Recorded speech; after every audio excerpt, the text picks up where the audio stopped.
ગઈકાલે રાત્રે યુએન મહેતા હોસ્પિટલમાં 3 શ્રમિકોને દબાણપૂર્વક ગટરમાં ઉતારવામાં આવ્યા હતા સફાઈ કરવા માટે, જેમાંથી એકનું મોત થઈ ગયું છે અને હજી બેની કન્ડિશન શું છે એની કોઈ પણ માહિતી આપી નથી.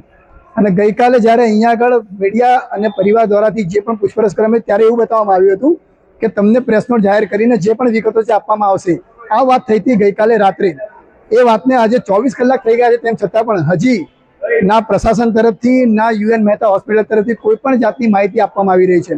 અને આજે અમે લગભગ અહીંયા 8 વાગ્યાના આવીને મીડિયા કર્મીઓ એ વિગતો માંગવા માટે આવી રહ્યા છે, ત્યારે આરએમઓ પોતાની ઓફિસ છોડી અને ગાયબ થઈ ગયા છે અને કોઈ પણ મીડિયા કર્મીનો ફોન નથી ઉઠાવી રહ્યા.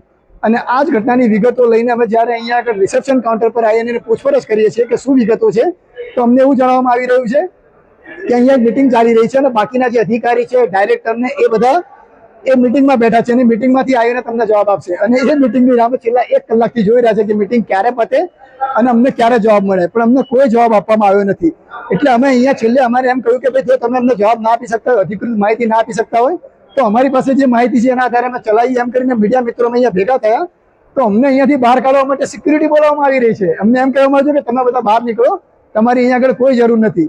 અહીંયા આગળ તમે શું કરવા આવ્યા છો? હોબાળો કરી રહ્યા છો. આપણે કોઈ હોબાળો નથી કરતા. જે ઘટના અહીંયા ગઈકાલે રાત્રે બની છે એની માહિતી માંગવા માટે આવ્યા છે. સાચી અને અધિકૃત માહિતી લોકો સુધી પહોંચાડવી અમારી ફરજ છે અને એમની પણ ફરજ છે આપવી, પણ એ લોકો આપી નથી રહ્યા અને અહીંયા સિક્યુરિટી બોલાવી અને મીડિયા કર્મીઓ પર દબાણ લાવવાનો પ્રયત્ન કરી રહ્યા તેવું લાગી રહ્યું છે. હવે જોઈએ કે આગળ શું થાય છે.